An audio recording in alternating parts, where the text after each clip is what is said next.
Starting with the nation, Niger, Islamic clerics waiting to prevent military action. APC replaces Beta Edu, Kiari Nwosu, others.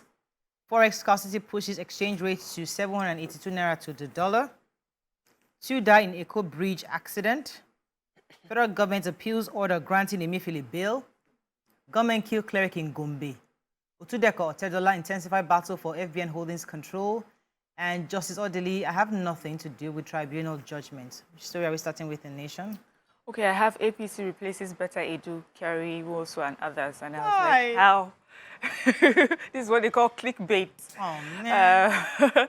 But they are replacing them in the party. That's the National Working Committee. So following the nominations. So as we know, Beta Edu has been nominated as minister. Did you hear what I said? They're replacing them in the NWC. The NWC has finished his work. Oh! It's not the ministerial appointment. How did you think that? So they said also as the new chairman, that's Ganduje, former governor of Kano State, assumed his office. A few people have resigned. And then Beta Edu and Senator Kiari have been nominated, as we know. And then they've also had a member who's passed on. So we have some of these slots that need to be filled up. And that's just about it. So there's a position for women leader APC. Yes, so there's so there are a few names, you know, that have been considered for the replacement. Oh, so nice. It's not that the nominations have been. That's what I thought. So I was going to say that the Jew has started this withdrawal thing. Any other story in Nation? Please go ahead. Yes, sir. I would like to take this reaction from Justice Odili, where she says, I have nothing to do with tribunal judgments. And this is coming as a reaction to the allegations by an online publisher, Mr. Jackson Ode, who said that Justice Mary Peter Odili is currently negotiating a pathway for the president, Bola Ahmed Tinubu. He also alleged that she meets regularly with appeal and Supreme Courts in that regard. But Justice Mary is saying that the accusations are baseless and false, and they are seeking for an immediate apology from the online publisher. And I would also like to state the story of the accusation by this same online publisher against Mr. Babatunde Raji Fashola, where he claims that Mr. Fashola is writing judgments for the judges of the Supreme Court in the favor of the APC. And he has already responded. And he has refuted that as well. So the online publisher tends to have like a reputation of, you know, just dropping allegations out there without, you know, the facts. But he needs to shut them down? Yeah, absolutely. He needs to sue them and shut them down. Okay, Islamic scholar, prominent Islamic scholar Sheikh Ibrahim Musa Al-Banikuri was yesterday murdered by suspected assassins in Gombe. The family sources said 4 men entered his house at 3 a.m. They had machetes on them, covering their faces at his house in the, I think it's bypass area in Gombe State. They said that it was quite unfortunate. So the Gombe State PRO, ASP Mahid Moazu Abuka, confirmed the incident and said that it was quite unfortunate. According to him, the report on the incident got to the police very late. The Commissioner of Police had directed an investigation to the murder. A family member told the police that the killers came in around 3 a.m. They started threatening and asking him to give them money. Wow. They covered their faces with masks. The family said he told them he had no money and was trying to identify their faces. It was in the process that he was attacked with machetes, and one of them stabbed him in the chest. The Commissioner of Police has directed thorough investigation. Hopefully, they can get the assailants. So there's a major dollar scarcity crisis in Nigeria, and that is making the naira extremely, as in it's a threat to the naira. Yesterday, the naira to the dollar was 900 in the parallel market, even though officially it was still trading at 782, which is a huge distance considering that we floated it so that there would be no distance between both. And they said the reason for that is largely because of the scarcity. However, the president of the Association of Bureau de Change Operators of Nigeria, Dr. Aminu Gwadabe, said that the depreciating naira could be dealt with if the CBN reconsiders and lifts the suspension of BDCs to to allow them and harmonize the E&I window, and that because for you to have stability, you need to have more people being able to trade officially, and that a lot of BDCs BDCs have been suspended. So he's asking that the CBN revisit that part of the suspension, which was done pre this floating of the naira, that it might help the chances of the naira from depreciating further. That Nigerian naira has become one of the most unstable currencies, and it's affecting several businesses because you cannot predict the price of your goods because you don't know what the dollar cost would be for you to acquire them. Okay, The Nation, The Punch. Niger, UN, AU, ECOWAS meet on next move. NSCIA warns federal government. 4 Amotekun officers dismissed for indiscipline, says Ondo commander. FG to spend 341 billion naira on judgment debts. Cooking gas prices will rise next week, says marketers. FG may stop customs, NPA 61 agencies from collecting trillions in revenue. And El Rufai Wike meets Tribe Tinubu over ministerial confirmation. Okay, which story are we starting in Punch? Should I take I would like to... Go ahead, please. Yeah, I'd like to take the story with the headline, Cooking Gas Price to Rise Next Week. And this is coming from the president of the Nigerian Association of Liquefied Petroleum Gas Marketers, Mr. Olatunbosun Oladapo. And he said this is coming as a rise in... This is stemming from the rise in international prices, high tax rates, prices of vessels, forex scarcity, and naira devaluation as some of the reasons for the intended price review. And then, according to him, he said consumers are now returning to firewood, charcoal, sawdust for cooking. And then he's asking that the government should come in and alleviate the suffering of the masses. And he particularly said that the cost of hiring a vessel right now, as of August 1st, is $284,000, over $284,000 per day. And this is actually quadrupling the current price of $70,000 per day. So there's a huge increase in the amounts that they hire their vessels for. And then he's saying that all of these are going to lead to the increase in gas price. So we should brace up. Wow. All right, so the proposal by the Presidential Committee on Tax Policy might actually recommend that the Customs Service, Nigerian Ports Authority, Nigerian Postal, and so many other MDAs stop collecting revenue on behalf of the government. According to the chairman of the committee, Mr. Taiwo Idelu, who was on our show yesterday, he was speaking, saying that so far all these other MDAs are distracted from their core competence, their core requirements, what they're supposed to do to actually revive the bull of the economy. They're focusing on revenue generation. That what FIRS is actually the right MDA to be collecting revenue. So what that does is it makes it more efficient and more traceable. So what they're going to try to recommend, therefore, is that 2 things that would come up from that is, on one hand, these agencies are being distracted from doing their primary function, which is to facilitate the economy. And number 2, they are not set up to collect revenue, so they won't be able to collect it efficiently. So when they move that to FIRS, they will now focus on their core competence, and hopefully that will help to revive the economy. So all agencies, 63 of them actually, some of which is the Nigerian Postal Service, Nigerian Ports Authority. I don't know, many people will be excited about the customs one. Okay, let's go on a quick break. When we come back, we continue with our review. Stay with us. We'll be right back. Thanks for staying with us. We're still reviewing Punch. Yes, I have. So the commander of the Ondo State Security Network Agency, that's Amotekun Corps, while speaking with journalists in Akure yesterday, said that the Corps had dismissed 4 erring officers who had run afoul of the laws and rules guiding the operation of the Corps, while several others have been sent to detention centers to ensure that they conform to the norms and standard operational practice of the organizations. He also said that the Corps has arrested about 7,000 criminals since its existence 2 years now.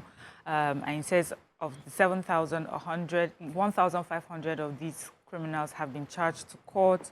He also said that they have secured judgment of very many of them at a time when the turnout of criminals was becoming unmanageable for the judiciary.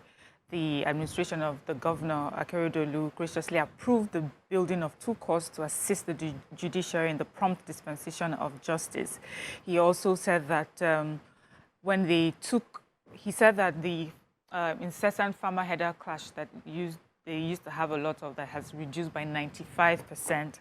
He said they got about 5,000 petitions at the time that they were inaugurated, and things are getting better, you know, so.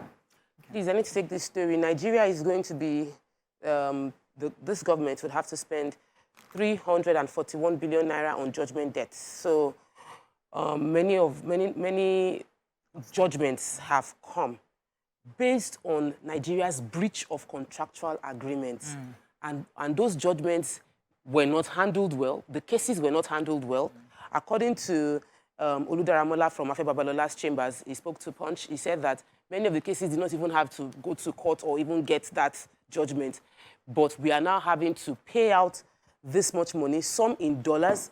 And we remember that with the exchange rates, you cannot renegotiate. So the negotiation they're trying to do now is to try and see if you want to if you reduce the amounts already paid out in judgment. In this 11th of August, there is a $1.58 million judgment debt that has to be settled by this new administration. Another will be said, the rest of the money will be paid, and these are dollar-rated judgment debts against us, and we could have prevented this. That Nigerians are quick, administrations are quick to sign contracts. We don't comply with the contract. In breach of contract, we are taken to court as a country, and then we are fined and we have to pay. And sometimes this money is as good as executing the contract in the first place. So we are wasting a lot of money because of administration, mismanagement of these issues. Funds. Daily Sun. Coup in Niger Republic. Cardinals, bishops, editors warn against military action. Babies not breastfed 14 times more likely to die before first birthday, says UNICEF. FG makes FIRS sole revenue collection agency. I don't think they made them. They are proposing. Son, please. Tinubu holds a meeting with Wike El-Rufai in Aso Rock. 7 women regain freedom in Niger State after 130 days of captivity. Diaspora engagement must for robust contribution to nation building. Okonjo-Iweala. And Atlantic Ocean surge endangers Bayelsa communities, says Diri. Okay, which story taking? Yes, I have the major headline, which is cardinals, bishops, editors, Islamic Council, and others, you know, have warned against military action in Niger. So, as we know, the authority of the ECOWAS heads of state and government holds extraordinary summits to discuss the next move in Niger State. We know that there's been an ultimatum that was given and that has passed, and some sanctions have been placed so far. But then we've had statements made by different bodies. We have the NSCIA, which is the Sultan of Sokoto-led NSCIA has warned that stringent economic sanction and military intervention would exacerbate the sufferings of citizens in both countries and weaken bilateral relationship, which has existed for a long time. We have SMBLF, that's the Middle Belt Forum as well, has says that Nigeria's involvement in seeking peaceful solution is vital. President Tinubu must bear in mind that his primary responsibility lies with the peace and security of the Federal Republic of Nigeria. We also have NADECO USA, and they're saying that, well, they condemned the coup, but is describing the proposed military intervention as ill thought. It will further deepen Nigeria's economic crisis, and NADECO USA will not sit back and allow the presidency to drag Nigeria, that is struggling to survive an impending economic depression, into a wasteful war. We have National Observatory that says that Nigeria should be careful not to be drawn into a war, you know, that it cannot handle right now. So just many people, many bodies are saying that this is not the right way to do it. Militarily, it's not the right way to do it. You should find diplomatic ways to handle this coup. Okay, go ahead. Right. So I would like to take this story that says diaspora engagement must for robust contribution to nation building. And this is coming from Mrs. Okonjo-Iweala. Mrs. Doctor, yeah. Yeah, Dr. Ngozi Okonjo-Iweala. Dr. Go ahead. Ngozi Okonjo-Iweala.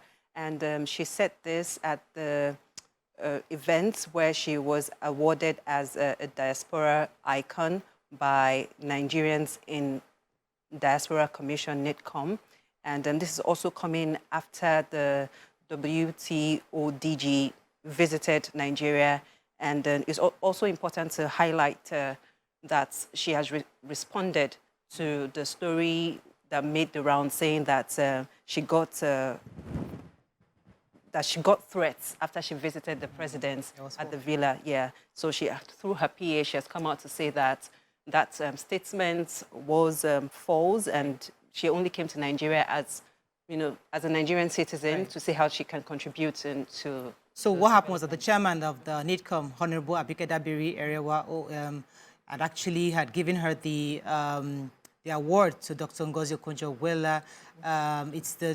I'm trying to say exactly I lost it right here. Well, it's Diaspora Icon Award. So I was at an event 2 weeks ago where I presented, and so she was abroad and she couldn't pick it up. So now she was in Nigeria. She now stopped by the NIDCOM to pick up the physical award. She and a few others, I think it was Dr. Adeshina, that's the former president of the Diaspora Icons, got the awards. So good luck to them. Okay, any other story, son? Seven women have regained their freedom. They were held for 130 days. These, there were a total of about 100 people were abducted in the community. This happened since March 14th.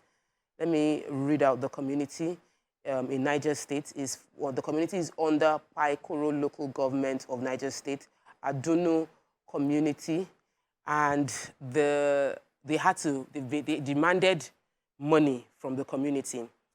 Out of the 100 that were kidnapped, about 63 got into the kidnappers' den. Some of them were able to escape along the way when a few security men got in touch with them. This attack took place for hours, March 14th, that time. They demanded 100 million. They were not able to get it. The community has been gathering money little by little and paying to these kidnappers, the bandits, and they've been releasing people in batches. So they paid 11,131,000 and 6 Honda motorcycles to secure release of about 56. That happened 2 months ago. And they still held the 7 women. So they now had to, this release was based on the ability of the community to now acquire 7 Honda motorcycles to release the 7 women that were being kidnapped. The district head confirmed the story that the women have been released. They've been taken to the hospital for proper treatment. They wanted to highlight that the community did not receive help from any government or political leaders towards securing the release, and that the community members sold their farm produce, sold everything they had over the past 130 days to be buying Honda motorcycles that they were able to use to trade for their community members that were kidnapped by bandits. Okay, I'll move on quickly now to Vanguard. Let's find a story of not taking resident doctors suspend nationwide protest. Illegal checkpoints, IGP squad arrest police, immigration officers. Regional task force to tackle cross-border crime, says Governor Adeleke.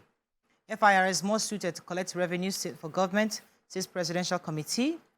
Immediately asked court to stop FG from further persecuting him. And 2023, all eyes now on judiciary, says Owerri Catholic bishops. Any story? Right.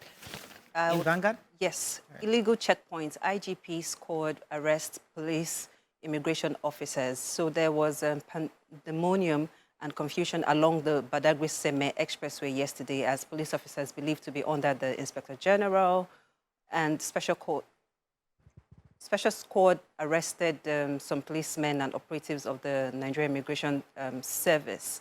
And the maritime organization in that area have actually commended this effort because they said some of these illegal checkpoints have affected their movement of goods, and they keep taxing them and collecting illegal funds from them.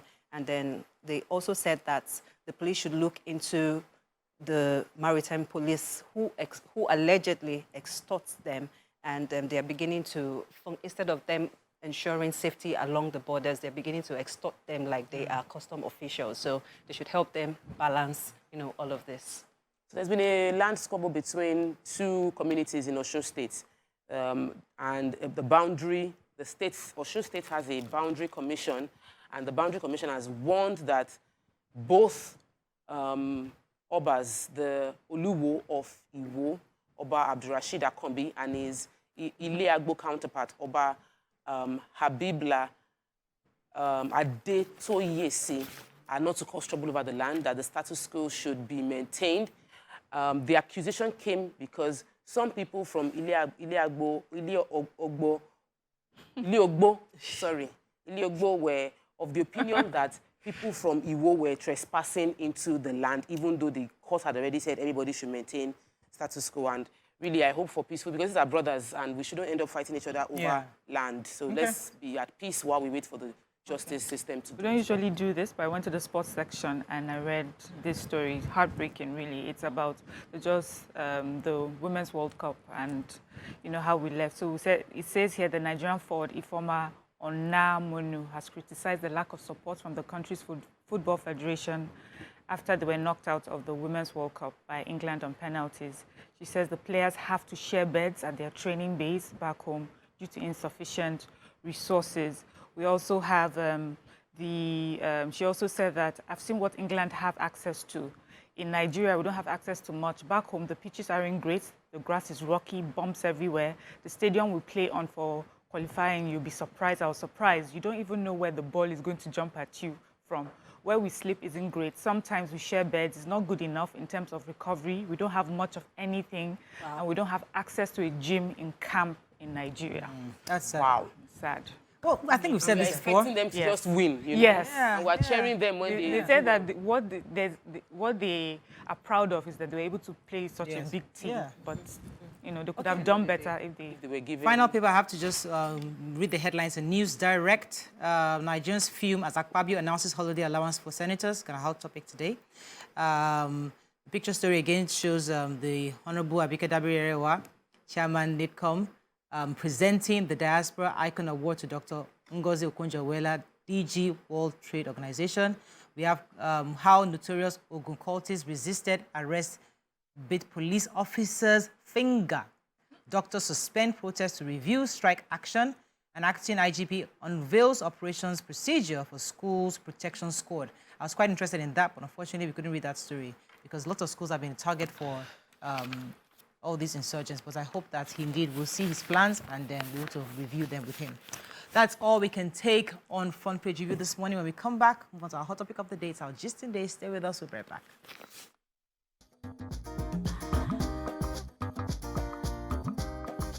Stay tuned. Your View will be right back.